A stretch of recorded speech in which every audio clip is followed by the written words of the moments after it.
Hello everyone. Today we are going to discuss about Consumer Protection Act 1986. The object of the act is very important. According to Consumer Protection Act 1986, for betterment and the protection of the interest of consumers, and for that purpose to make provision for the establishment of Consumer Council and other authorities for the settlement of consumer dispute, the act is provided, and there are important provisions. Consumer Protection Act is in addition to and not in derogation of any other law. That means even though other provisions are there, other laws are there with respect to consumer and their protection, this particular legislation, Consumer Protection Act, will be consistent and will be helpful for the consumer. All the act will be applicable in the interest of consumer or the people. There are basic rights of consumers under this particular act which are very important. The basic rights of consumers that are sought to be promoted and protected. There are consumer protection councils also. Consumer Protection Act 1986. So this act was passed on 5th December 1986, and there are many amendments 1991, 1993 and 2002. And today we have new legislation, Consumer Protection Act 2019, which is implemented in the year of 2020. The act tries to help a consumer when the goods purchased are defective or the services rendered are unsatisfactory. So prior to enactment of this act, consumer dispute had to be settled only through civil courts, which were very expensive. There are some important definitions under this act. So first definition we will see, that is complaint. What is complaint? A complaint means any allegation in writing made by complainant that an unfair trade practice or restrictive trade practice has been adopted by any trader or service provider. The goods brought by him or agreed to be brought by him suffer from one or more defects. That means there are defects in the goods, and the trader, the person who is selling the goods, they are doing malpractices. Then the services provided are suffering from any deficiency. A trader or the service provider, they are charging for goods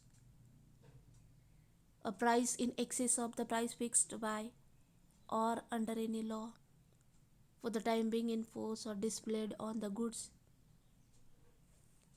So these are the malpractices. Goods which will be hazardous to life and safety when use are being offered for sale. That means the goods which are not helpful or healthy for good for the human body. If the good consume or good use, in that case that will be hazardous or injurious to the body of the person. And then also this seller or the trader are selling these kind of goods, they are not taking care of the consumer. They are only interested in their own benefit, profit making business they are doing, which is against the law. Profit they can earn, but if they are causing any injury or harmful act to the consumer, in that case that is unlawful one. So all these instances shows that consumer can take action against the malpractice or the wrong doing by the trader or the seller of goods. In that case, person can go to the court under this particular act and ask for the remedy.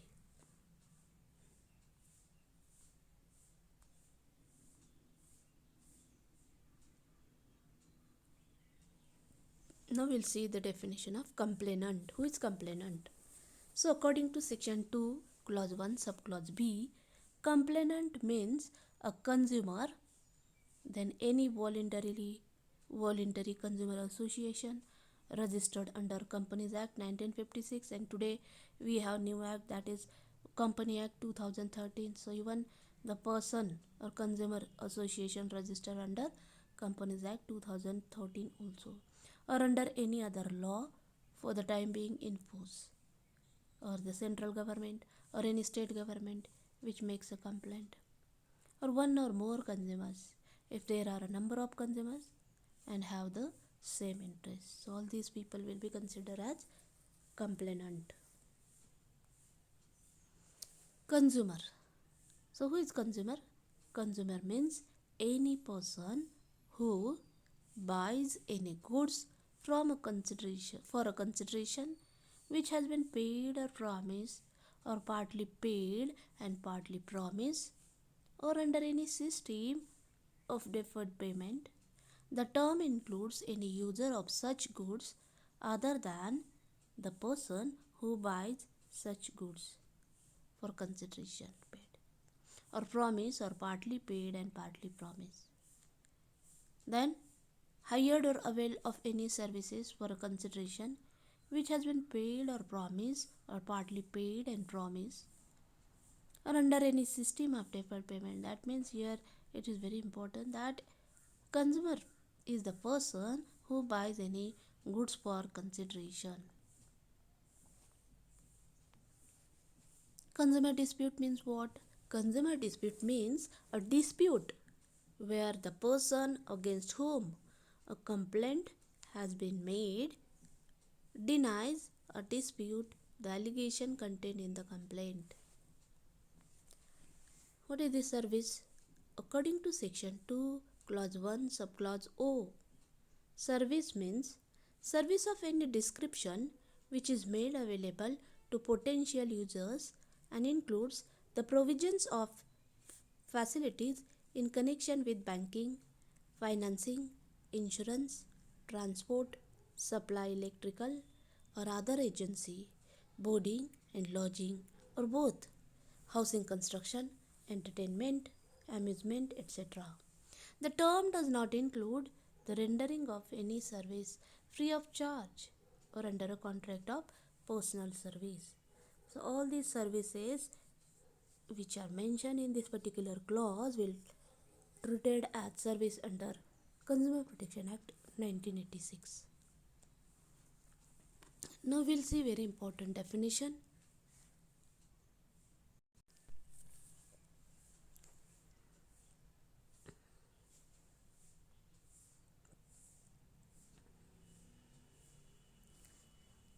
First we'll talk about defect. So if we talk about goods and the services, there may be defect in the service of the goods. So what is that particular defect? Defect means any fault, imperfection or shortcoming in the quality, quantity, potency or standard which is required to be maintained by or under any law for the time being in force, or under any contract, express or implied, or as is claimed by the trader in any manner whatsoever in relation to any goods. Then we'll talk about deficiency. It means any fault, imperfection, shortcoming or inadequacy in the quality, nature and manner of performance which is required to be maintained by or under any law for the time being in force, or has been undertaken to be performed by a person in a pursuance of a contract or otherwise in relation to any service. So here deficiency is nothing but imperfection or shortcoming or inadequacy in the quality, nature and manner of performance in the goods and the services. Now we'll talk about goods. What is this goods? Goods are nothing but every kind of movable property other than actionable claims and money, that is legal tender. It includes shares, patent rights, copyrights, trademarks, fruits, minerals, water, electricity, etc. So goods means nothing but the product or any service or the thing which we can move from one place to another, and which we purchase, which where we expect that the goods should be in a quality and the quantity.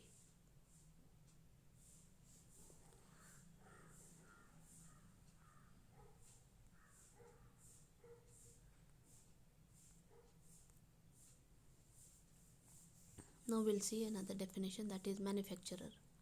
A manufacturer, as per section 2 clause 1 subclause G, is a person who makes or manufacture any goods or part thereof, or does not make or manufacture any goods but assemble parts thereof made or manufactured by other, and claim the end product to be goods manufacturer by himself, or puts or causes to be put his own mark on any goods made or manufactured by any other manufacturer, and claims such goods to be goods made or manufactured by himself. So all these activity the person who is doing will be treated as manufacturer. Now we'll talk about restrictive trade practices. According to section 2 clause 1 subclause N, restrictive trade practices means any trade practice which requires a consumer to buy, hire, or avail of any goods, or as the case may be, services, as a condition precedent for buying, hiring, or availing of other goods or services. So here, restrictive trade practices means any trade practice which requires the consumer to buy, hire, or avail of any goods and services also.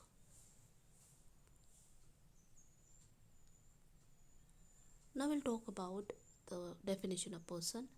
Person includes a firm, whether registered or not, then a Hindu undivided family, then third, a cooperative society, and finally, every other association of person whether registered under the Societies Registration Act.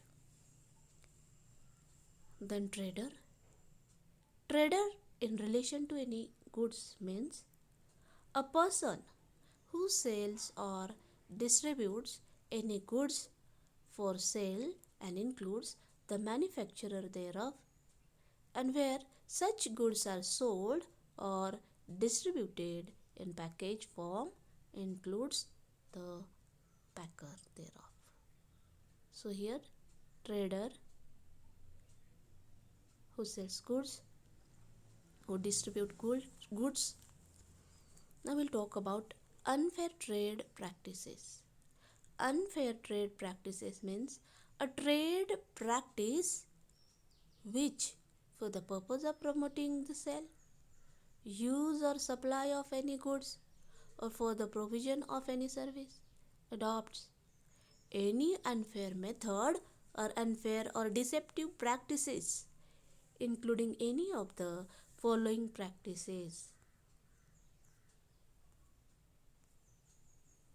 the practice of making any statement, whether orally or in writing or by visible representation, which falsely represent that goods are of a particular standard, quality, grade, composition, style, or model. That means the person is misleading, giving wrong information about the product. Falsely represent that the services are of a particular standard, quality, or grade.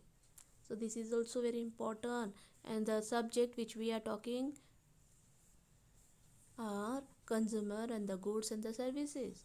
So all these things should be in a proper manner. If the person is wrongly representing or falsely represent any rebuilt, second hand, renovated recondition or old goods as new goods. Person is lying here and telling that these goods are new one. In fact, that good was or goods are old one. If he represents that the goods or services have such sponsorship or approval, performance, characteristics, accessories, use, or benefits which such goods or services do not have. So, wrongly, the person is telling characteristics and the accessories and the use of the benefits which such goods or services do not provide.